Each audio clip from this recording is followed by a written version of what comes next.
Welcome everybody, and thank you for joining us for today's session, From Policy to Practice, Connecting Hiring, Standards, and Operational Accountability.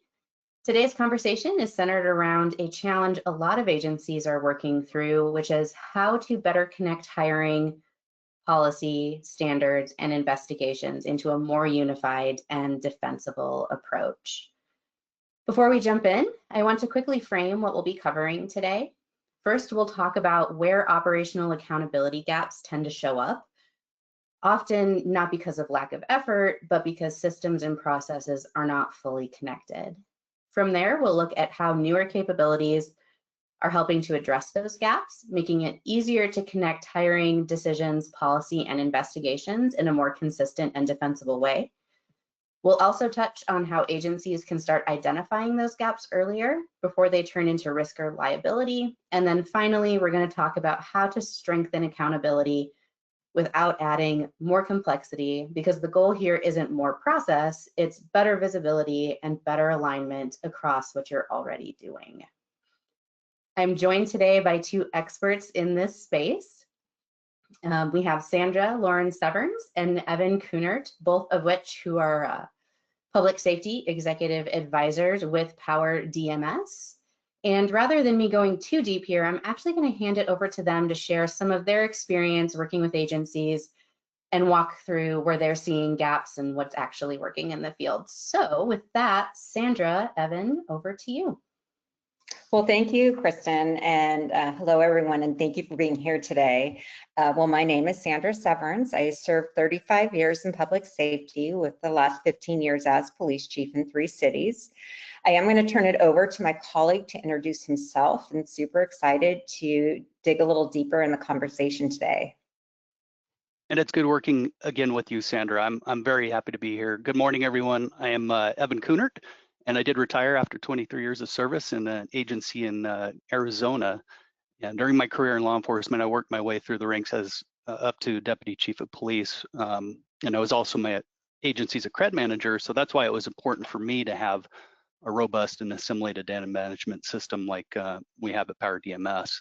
So I think we've seen the challenges, both you and I, that we'll talk about today play out across many agencies. And I'm excited about sharing these new strategies with you and the capabilities that can hopefully help others out. Absolutely, Evan, thank you. Well, let's dive into the issue of operational accountability gaps between disparate systems. You mentioned that, Evan. We know agencies invest a great deal of effort each and every day in their people, in their standards, and their processes. But often these systems and processes live in silos. And so despite your best effort, gaps appear because there's no connectivity between internal administrative systems. In today's public safety environment, there just isn't time or staffing to keep track of everything manually. And I really think back to the different operating systems or applications I was using as a police chief to track data, analysis, and some of really the most important things as a police chief in a police department you need to track on the administrative side of things. They all operated independently, and of course with different user names and passwords, which was not fun. I know these silo systems can increase department liability, not because something was ignored or from lack of effort, but because critical data or information was not visible. And Kristen mentioned this, and what I mean about not visible, I mean that information is hiding in a system or in some sort of delayed reporting process. If you meet on a monthly or a weekly basis, sometimes you wouldn't have that information brought to you. Critical information was brought to you once a month or once a week. And that's where risk shows up. And department risk shows up later when you realize that you couldn't see it at the time. Maybe your hiring process wasn't standardized, or changing policies was difficult to track. Then there's critical incident reporting, which can be time consuming in itself, and without consistency can increase risk in a department. And as a result of these manual systems, I know departments spend a lot of time trying to piece necessary and critical information together. I can't tell you how many times on a phone call, or even myself, we talk about the Excel sheet, and managing information on an Excel sheet is information that's very hard and difficult to manage, and the analysis isn't really there. And really, I say that it's not because of lack of effort, but it's lack of visibility and really connecting these data points together. That's right, Sandra. So that's pretty much what we're going to be talking about today. So let's start by noticing these three topics. Hiring standards. They don't reflect the standards of the department, right? We've set forth our standards, but we're not practicing it. Policies, they're untested and don't translate well to the frontline personnel. And then gaps in investigations leave agencies susceptible to liability. So at the root of all things operational and administrative, lies policy, right? If policy is broken or not enforced, things like hiring, reporting, investigations, they become broken as well, or at the very least inefficient. So now look below. Gaps create liability, not lack of effort. You could unwittingly work twice as hard to be twice as inefficient. I think we've all seen that. So let's look at some of our products and how they're going to be able to help break that pattern. So this is the operational accountability life cycle. So at the top we have hiring, right? So we need to align our hiring to the standards that we've set forth for ourselves from day one, because this cog of the wheel starts here because we need to bring these personnel on board, and we need to make sure that they are the right candidates. In order to do that hiring correctly, we have to have adequate policy, making sure that policy is usable and it's in real time, right? So policy is often dictated by any accreditation that we may be seeking, whether it's a national accreditation body or a standalone, maybe it's a state accreditation body. That standard needs to be paired directly with policy, and of course that translates back to hiring. Now, also accreditation or any other standards may dictate how we perform, which of course is going to be through best practices. It will surface early signs and signals before any escalation, right? That's the point of the policy and the standards. And then moving forward, if there's any deficiency with regards to those performance issues, we need to conduct our investigations, and then the life cycle continues. So we need to ask ourselves these questions. With hiring, were we consistent across candidates? Are our policies updated and actually reaching the field personnel? Are we aligned with accreditation, or are we just assuming that we are? That's a big one. I was a cred manager at my department, so that's I almost wish that I was back there as the cred manager to try this new tool out that we're going to talk about today. Are we reacting after the fact with responder performance or investigations? And did we miss anything? And did we miss things because we didn't have the visibility and or the data, and the data didn't inform each part of that life cycle? So these are all things that we're looking to address with our products. We're going to delve deeper into these areas and look at common challenges and ways to get more proactive instead of reactive. That's the key, right? Yeah, absolutely. And Evan, you know, I was thinking about the COG, and you had talked about it. And I think now's a good time to have agencies who are on the line think about do an assessment of themselves of where are they at in this COG, what are they missing, what do they have locked down. You mentioned earlier that it starts at hiring, but the reality is do you think people could start anywhere in the COG, especially if they've shored up some of those areas? Yes, but just think of this COG as a continuous improvement wheel, and that any one of these relies upon the other in order for it to be successful. So while we maybe focus in one area, which is good, focus in one area is better than focusing in no areas. Just realize that as we improve one area, it's going to bleed over into the next, and then that's where we're going to need to focus our next portion of our energy or attention to as we move forward in this cycle. Yeah, that's a super good point. Thanks for bringing that up. But now let's start into the hiring process. Let's talk about the background process first. We know how important it is to hire the right people, but it can be surprisingly difficult to standardize it. You need to fill in positions quickly. We all know that. There's a ton of competition. And lastly, there is a pressure to move fast, especially when you have 3 agencies competing for one candidate. Without the right tools to standardize these workflows, you end up getting different reviewers focusing on different criteria. Some investigators use informal notes, while others use structured evaluations and processes. There were times that I even hired an outside investigations agency to do the backgrounds, especially when we were backed up and wanted to make that process quicker.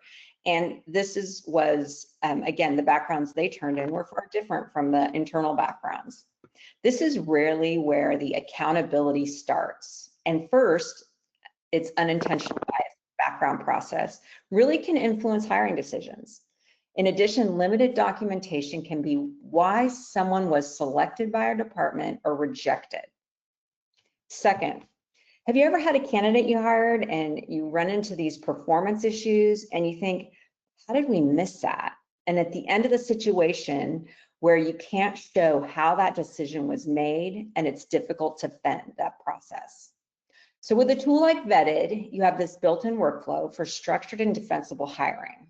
You don't get bogged down with these manual reviews, and there's a little administrative burden.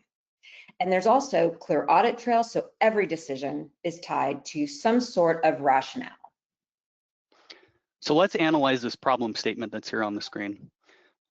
Hiring decisions don't always reflect the standards agencies expect later. I've experienced this myself. I'm sure others have.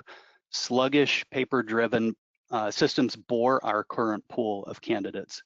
They'll quickly move on to a more tech-savvy agency who will hire them quicker. And perhaps an agency is compelled to prove bias-free hiring practices due to accreditation mandates above and beyond those dictated by law. So a solution here is structured, defensible hiring workflows.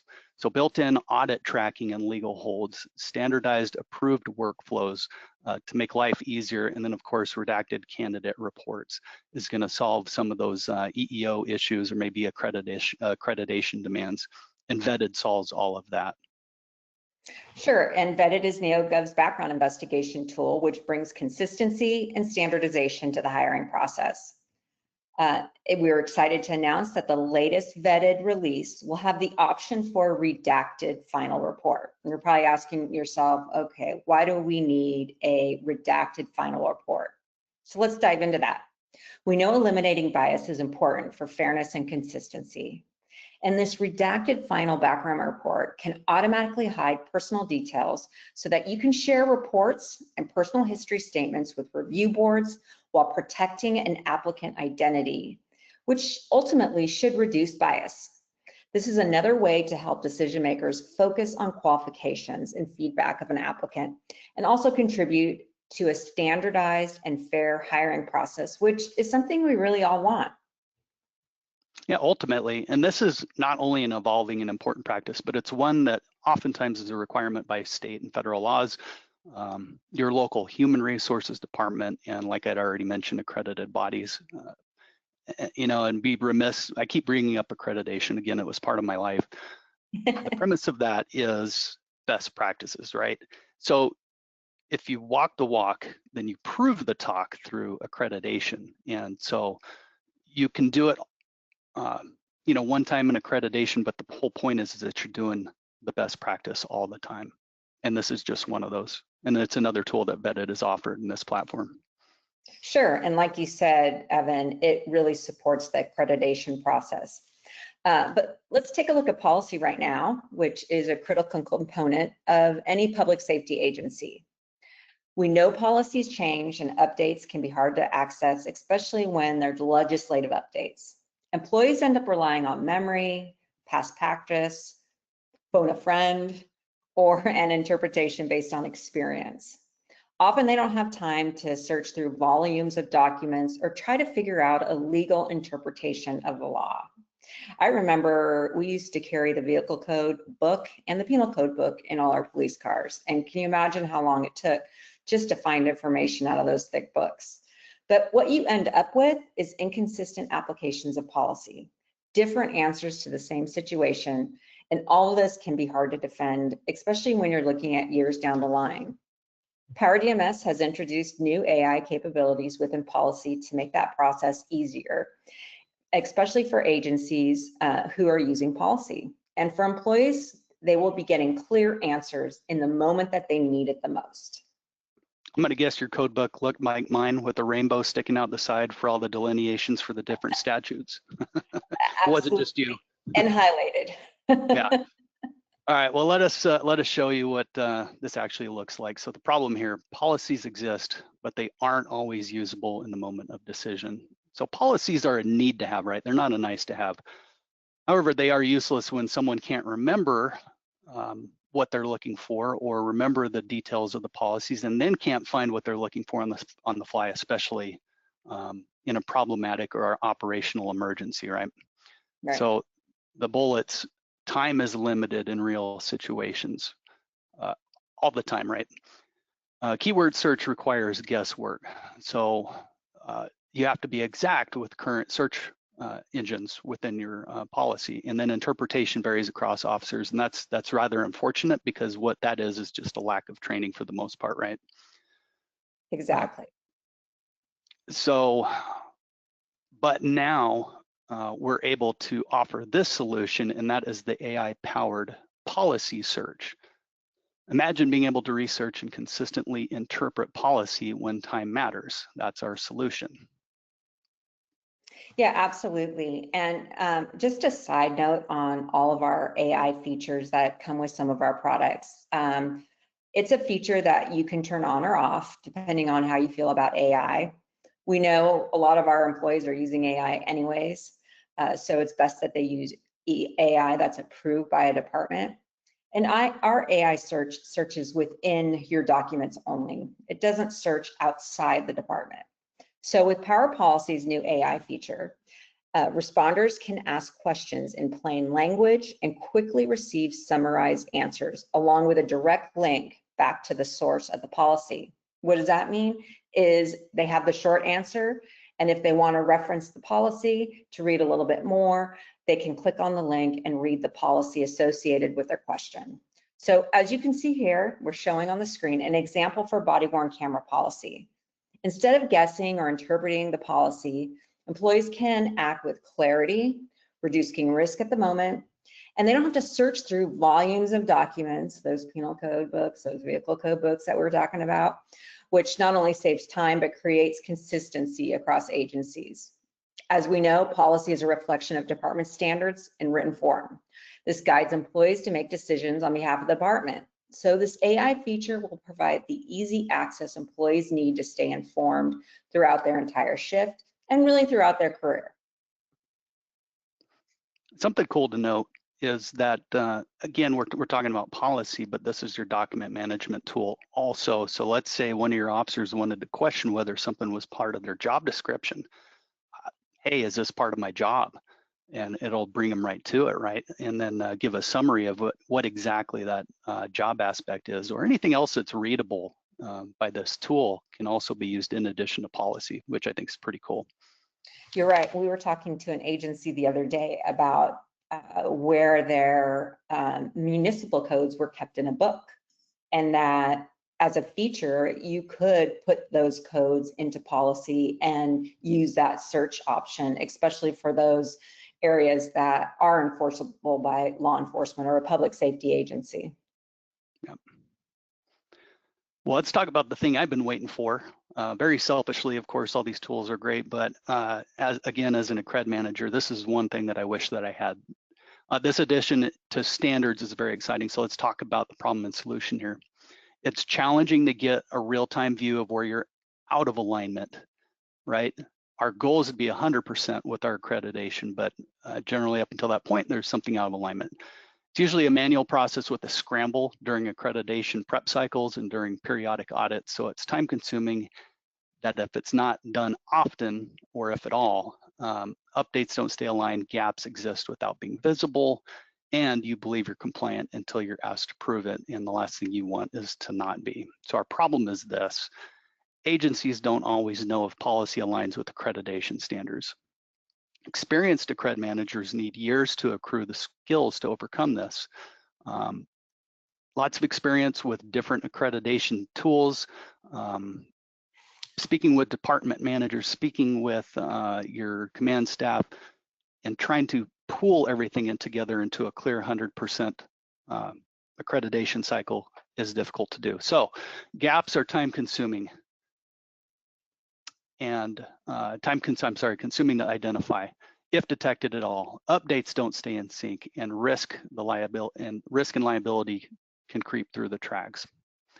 So we all start along the accreditation path with little or no experience. How about taking advantage of this solution? The solution is this: AI-powered standards alignment. It analyzes policies against your accreditation standards and automatically surfaces the gaps and inconsistencies, while also continuously validating alignment. That's why we've begun to leverage AI to help provide a continuous comparison of policy versus standards with the AI gap analysis report.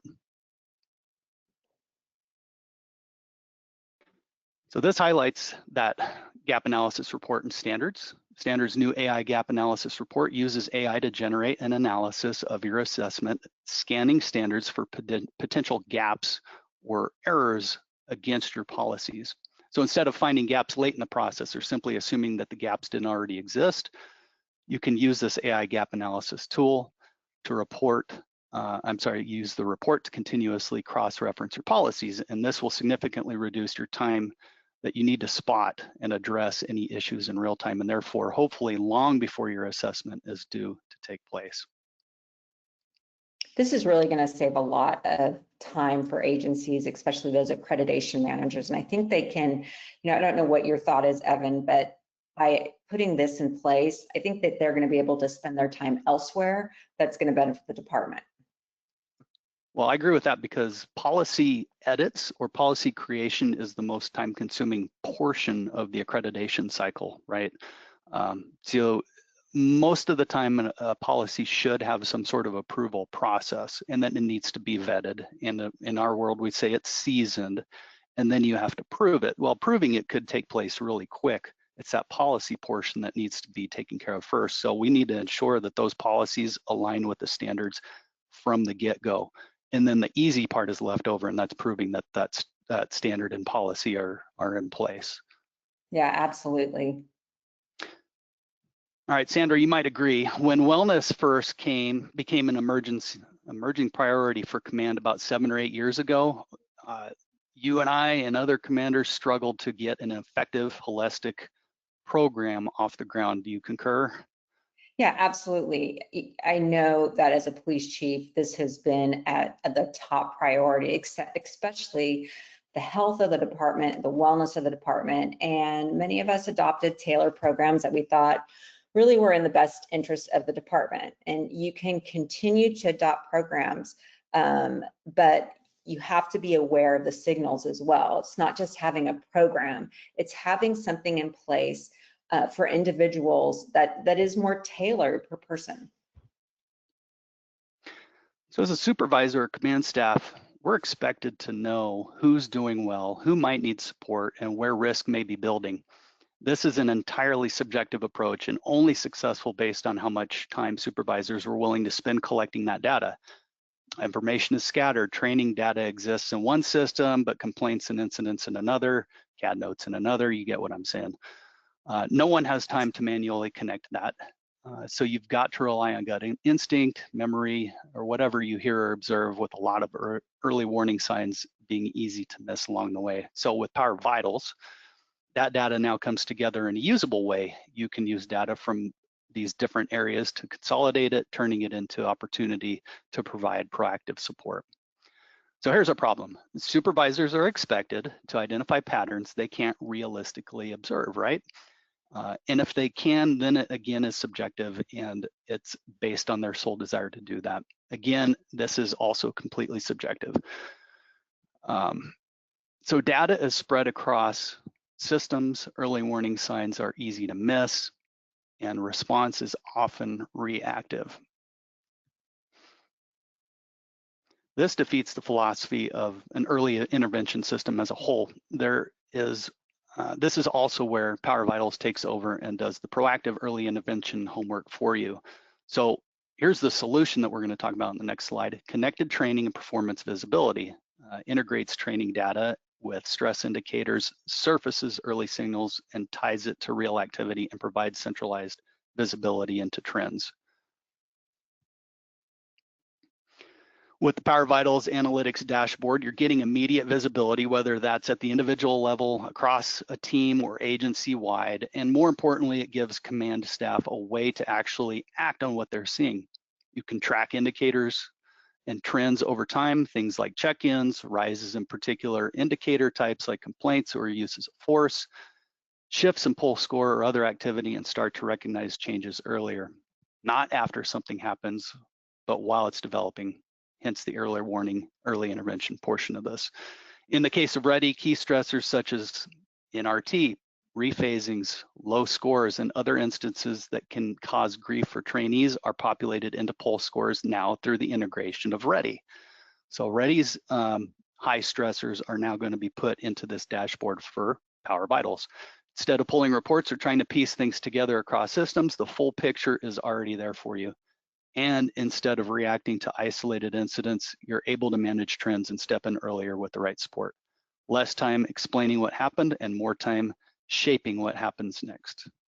Yeah, absolutely. And so you're talking about Power Action, Power IA, supervisory input. You're talking about CAD, Power Ready. Some people know it as Power FTO, are all connected, and they'll tie into an early warning system that you would hope would help recruits be more successful.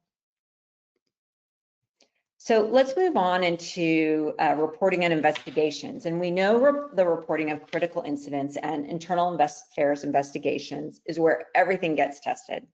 It's not just what happened, but how it happened, how it was reported, how it was handled from the beginning of the report or the investigation.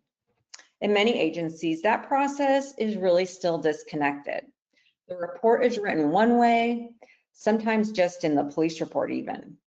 The investigations happen somewhere else in another, sometimes unit or other part of the department. And then you're pulling everything together after the fact. And then you tie in either your body camera, something that was recorded from an interview room, and trying to get that all together. And this is where things can be really challenging. Not because the work wasn't done, but because it's hard to go back in time and recreate the incident. So Power Action and Power IA connect your data and processes. The initial action and documented is documented really in a structured way. And if it turns into an internal affair case, you're building on that same record. So you're starting in Power Action for maybe a pursuit or a use of force. And with a press of a button, that report goes into Power IA, not starting over. Instead of piecing things together, you already have a clear timeline of what happened, what was done, and how it was handled. When everything is connected at the time of the incident and the documentation is happening as you go, the report, the evidence, the notes, and the action taken is really all tied together. And this gives your agency confidence that what you did will hold up, not only internally, legally, but also to public scrutiny. Well, I think the message here is that administrative reporting and investigations are areas in which an agency simply cannot have any efficiencies within. So let's look at the problem and the solution statements from a global perspective. So our problem here is documentation and records must stand up to scrutiny. Currently, it may be that reporting is often fragmented. The evidence supporting such is centralized and processes vary across cases, right? So our solution, therefore, is to create a structured and defensible investigations workflow where it centralizes that evidence and records, controls the data retention and deletion, and standardizes the workflows for consistency. Ultimately, this equals a much more solid case, and it will end up saving time in the long run for the agency and the investigator. Yeah, absolutely. So we talked about Power Action, which is our reporting system for incidents like use of force, pursuits, canine deployments or canine bites. And then we talked about internal affairs investigation, Power IA. Now, a new feature that's coming to both these systems is a secure and compliant file deletion. So important to all government agencies is that you control your data, especially when it comes to sensitive records, including critical incident reviews, citizens' complaints, and internal affairs investigations. But historically, that can be hard to manage across all these different systems. especially when you're complying with the records retention regulations. Power DMS is now rolling out on the secure and compliant file deletion in Power Action and Power IA, which allows agency to securely delete cases or action reports when appropriate based on your internal policies and local or state retention schedules. Users with the right permissions can search for specific records, select what needs to be removed, and complete the deletion process through a controlled process. We know that you just can't delete records. We know that there is a process and you're deleting retained records according to a retention schedule, and this meets those standards. Power DMS agencies now have the control in a compliant way to manage sensitive data in Power Action and Power IA and use the file deletion if needed based on a retention schedule. Yeah, and I'll add in there too, I think ultimately as we're trying to move away from paper processes as an industry, what a great way to do that, throw that file cabinet away and integrate it into a SaaS or a cloud type platform. But the key here is to ensure that we're maintaining and then deleting that appropriately along the way. It's easy to forget about it in here, just like it was easy to forget about the paper sitting in the file cabinet. So this is a tool now that's going to be able to ensure that you're staying on task as an agency, properly disposing of these documents that need to be done. So absolutely, Evan, that's a really good point. All right, let's think back to one of our first slides. Remember, it was a circle. Now we're going to look at it in a linear type fashion. We talked about these key processes existing in a wheel, but then we can see how they function in a straight line also. What we've been talking about demonstrates how these separate functions exist in a connected system, reliant on each other's effectiveness and efficiency along the way. But when those pieces are disconnected, you're constantly reacting, which can cause overcompensation, loss of time, and ultimately loss of capital. So you're filling in gaps, chasing information, trying to explain things after the fact, but when they're connected, everything starts reinforcing itself. So when we're not looking at it a circle and we're looking at a linear line, now that we can see if we're missing that portion, and it goes back to your original question, yeah, can we function? We can function, but it's not going to work appropriately. And that's what we're trying to do, is streamline these critical tasks within our operations in the department. Yeah, absolutely. So you're probably asking yourself, or the slide is asking it for you, what can Power DMS products actually do for your agency? So at a high level, you can streamline the most important processes in your department. Second, there'll be less time chasing information, second guessing decisions, and reacting after the fact. And third, you'll have more clarity, consistency, and confidence in your processes. It's a shift from managing problems to really managing processes. So Evan, what do you have next? We know every agency is in a different place, right? Maybe you've got solid reporting, but limited visibility into performance or wellness indicators, or maybe hiring or standards aren't as consistent as they could be. You don't need to address everything at once, ideally. You want to refine those processes along the way to get to the point where we're efficient, but start where you have the biggest gap. Look at this slide here. So if it's hiring, focus on consistency and documentation from the start. Hiring, standardized decisions, workflows, remove bias from your reviews and ensure day one defensibility. If it's policy, make sure it's usable in real time, not just stored. Reduce interpretation gaps, and then reinforcing the understanding through continuous training. And then if it's standards, make sure you actually have visibility into where the gaps exist. So gaps in your accreditation now with this tool can be addressed quickly and accurately. You're validating the alignment in the process, and you will surface those risks in your accreditation assessment very early on. And once that foundation is strong, you can expand into performance visibility investigations. The key is to start where vulnerabilities exist, right? By examining where visibility breaks down and where risk can be mitigated and really should be mitigated along the way. You know, you brought up such a good point when it came to really identifying the highest risk. And one of the things that I really like about our products is it's buildable. So you can identify what you need the most. And I think somebody says, you know, what's nice to have and what you need to have. And those are two different things. And so by prioritizing, you know that you have a buildable system that really is a set of software that is really from hire to retire. So let's close this today with saying we covered a lot of Power products today and new features that we're releasing. We're super excited about it. It's an exciting time to be part of our Power DMS family. I want to thank you for being part of the webinar today. I'm going to turn this back to Kristen for some Q&A if we have the time. Awesome, we do have the time. Thank you so much, Sandra. You're welcome. So I do have a couple of questions here in the chat. Just as a reminder for those here on the broadcast, you can continue as I'm going through putting questions in to the chat feature. We'll get to as many as we can, as many as we have time for. And if we don't get to your question, we will be following up via email after the presentation. So first question that I have for you is, as an accreditation manager, how much time do you spend ensuring your proofs of compliance match the demands of your written directives during any given assessment period? I'll answer that, Sandra. A lot.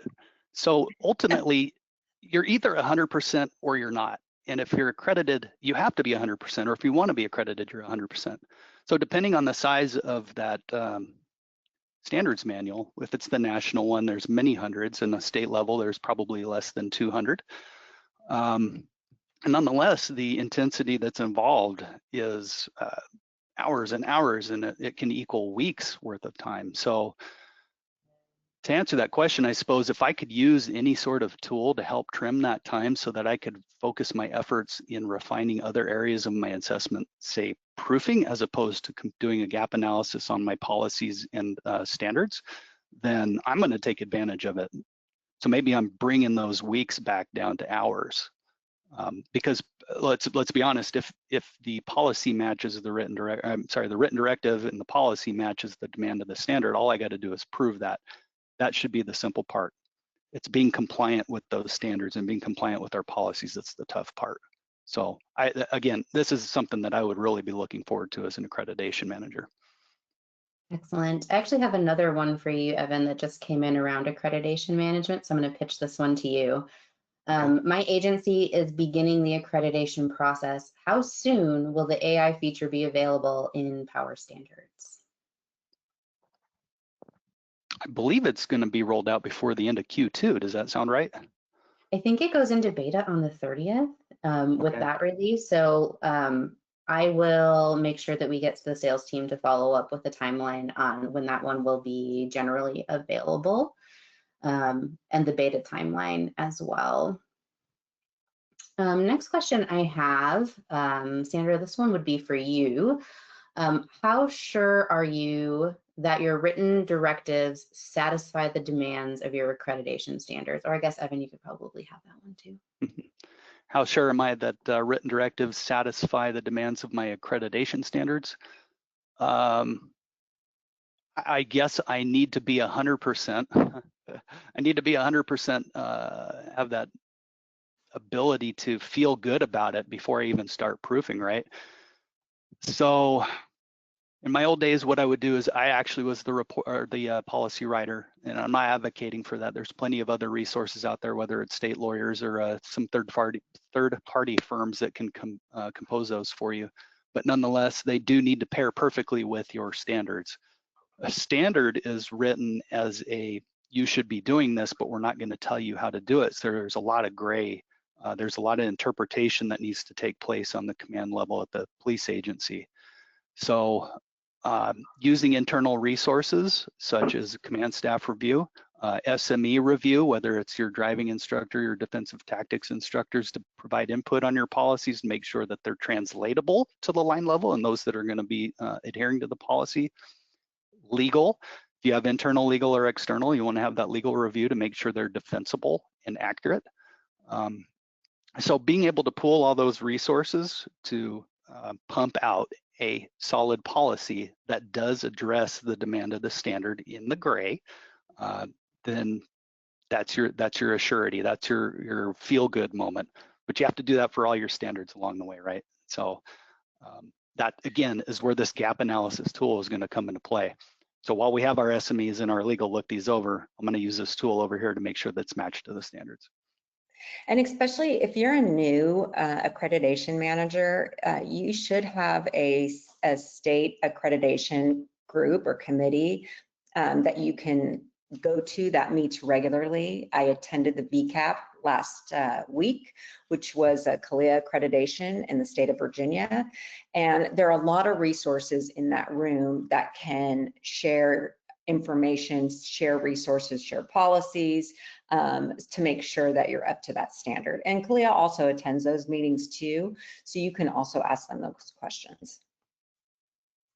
Excellent.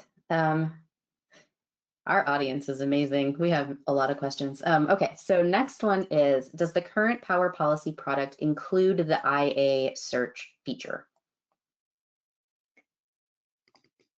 The current policy that is being released Q2. So do you have a more certain date on that, Kristen? I'm going to go to the next question while I look at the roadmap, and then yes, I will answer. My understanding is it's starting to pop up in agencies. It's being rolled out currently. I don't know when the full completion of the rollout is going to be, but I know that is a Q2, and when we say Q2, quarter two, which means through the end of June, objective. So some agencies are already seeing it right now.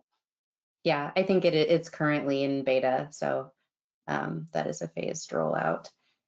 All right. I see a question just being asked if that's something you have to purchase, and the answer is no, it comes with your system. And again, as we talked about, some agencies either don't have an AI policy yet or don't feel comfortable using AI yet because they're working on a policy with their city attorney. This is something you can turn on and turn off. So if it's a feature you want to use, we encourage you to try it and use it. I think you'll love it. But if you're not comfortable with it yet, experiment with it and then turn it on at a later time. I think it's also important to say that our AI tool is only encapsulated within your data. It is not reaching out to the internet to extrapolate anything else to import it into the answers. Whatever you give it as far as your documents is the only thing that's going to read and nothing further. Sure. Excellent.